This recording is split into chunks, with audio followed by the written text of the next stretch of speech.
মহান বিজয় দিবসে ৫৬,০০০ বর্গমাইল জুড়ে ছড়িয়ে পড়ল আনন্দের আবেশ।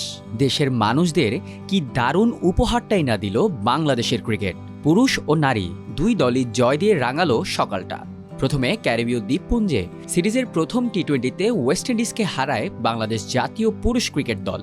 ঠিক তারপরেই নারীদের অনূর্ধ্ব-১৯ এশিয়া কাপে নিজেদের প্রথম ম্যাচে শ্রীলঙ্কাকে হারিয়ে শুভ সূচনা করে টাইগ্রিসরা। বিজয় দিবসে দেশের ক্রিকেটের কাছ থেকে এমন উপহার হয়তো কালে ভাদ্রে পেয়ে থাকেন সমর্থকেরা।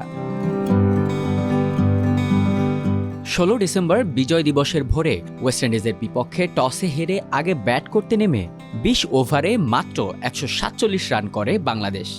এদিন শুধুমাত্র সৌম্য সরকার ছাড়া দাঁড়াতে পারেননি টপ অর্ডারের কেউই। পরবর্তীতে মিডল অর্ডারের জাকের আলী, শেখ মেহেদী ও শামীম হোসেনের কল্যাণে এই সংগ্রহ দাঁড় করায় টাইগাররা। তবে মারকুটে উইন্ডিজ ব্যাটিং লাইনআপের বিপক্ষে এই স্বল্প সংগ্রহ নিয়ে স্বস্তিতে থাকার উপায় ছিল না লিটনদের, বরং দুশ্চিন্তায় বেশি হওয়ার কথা ছিল। কিন্তু শেখ মেহেদীর অবিশ্বাস্য বোলিংয়ে লণ্ডভণ্ড হয়ে যায় উইন্ডিজদের ব্যাটিং লাইনআপ। ৪ ওভারে মাত্র ১৩ রান দিয়ে ৪ উইকেট নিয়ে ম্যান অব দ্য ম্যাচ হন এই অলরাউন্ডার। সঙ্গে তাসকিন আহমেদ, হাসান মাহমুদের কল্যাণে দেশের ইতিহাসের গৌরবময় এই দিনে রোমাঞ্চকর জয় তুলে নেয় বাংলাদেশ। তবে শুধু পুরুষ দলই নয়, বিজয় দিবসে দেশের ক্রিকেট ভক্তদের জয় উপহার দিয়েছে বাংলাদেশ নারী দলও।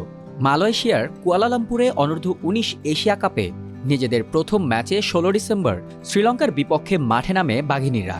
বৃষ্টি বিঘ্নিত ম্যাচে আগে ব্যাট করে ১৭ ওভারে ১২২ রান সংগ্রহ করে বাংলাদেশ। এই রান তাড়া করতে নেমে প্রথম ৭ ওভারেই ২ উইকেটে ৪৭ রান তুলে ফেলে শ্রীলঙ্কা।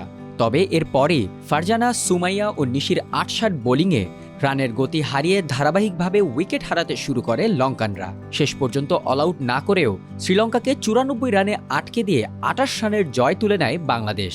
ফলে এক বিজয় দিবসেই দুইবার জয়ের আনন্দে মেতে ওঠে বাংলাদেশের ক্রিকেট ভক্তরা।